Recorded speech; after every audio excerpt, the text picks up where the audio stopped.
Hey folks, so this is a little different than our normal scripture reading. I'm going to read 1 Corinthians 7, and it kind of ties into our podcast today on marriage. Actually, it ties in a lot to our podcast on marriage. And I'm going to read the first little bit of 1 Corinthians 7, probably in two different, not translations, but yeah, translations. 1 Corinthians 7, this is the NASB. Teachings on marriage. Now concerning the things about which you wrote, it is good for a man not to touch a woman. But because of immoralities, each man is to have his own wife, and each woman is to have her own husband. The husband must fulfill his duty to his wife, and likewise also the wife to her husband. The wife does not have authority over her own body, but the husband does. And likewise also the husband does not have authority over his own body, but the wife does. Stop depriving one another except by agreement for a time, so that you may devote yourselves to prayer, and come together again so that Satan will not tempt you because of your lack of self-control. But this I say as way of concession, not of command. Yet I wish that all men were even as I myself am. However, each man has his own gift from God, one in this manner and another in that. But I say to the unmarried and to widows that it is good for them to remain even as I. But if they do not have self-control, let them marry. For it is better to marry than to burn with passion. But to the married I give instructions, not I, but the Lord, that the wife should not leave her husband.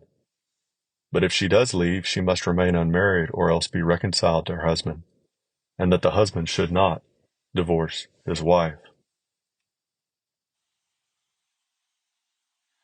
But to the rest I say, not the Lord, that if any brother has a wife who is an unbeliever, and she consents to live with him, he must not divorce her.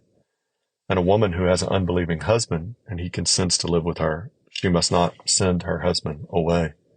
For the unbelieving husband is sanctified through his wife, and the unbelieving wife is sanctified through her believing husband.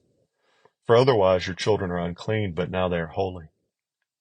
Yet if the believing one leaves, let him leave. The brother or sister is not under bondage in such cases, but God has called us to peace. For how do you know, O wife, whether you will save your husband?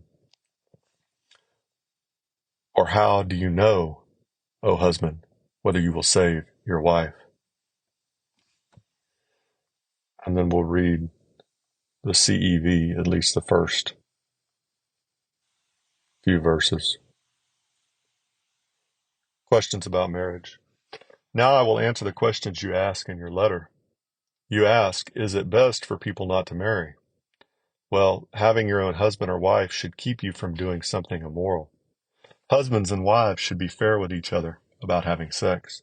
A wife belongs to her husband instead of to herself, and a husband belongs to his wife instead of to himself. So don't refuse sex to each other unless you agree not to have sex for a little while in order to spend time in prayer. Then Satan won't be able to tempt you because of your lack of self-control. In my opinion, that is what should be done, though I don't know of anything the Lord said about this matter. I wish all of you were like me, but God has given different gifts to each of us. My advice for the unmarried and for widows is that it is acceptable for them to remain single just as I am. But if you don't have enough self-control, then go ahead and get married. After all, it is better to marry than to burn with desire.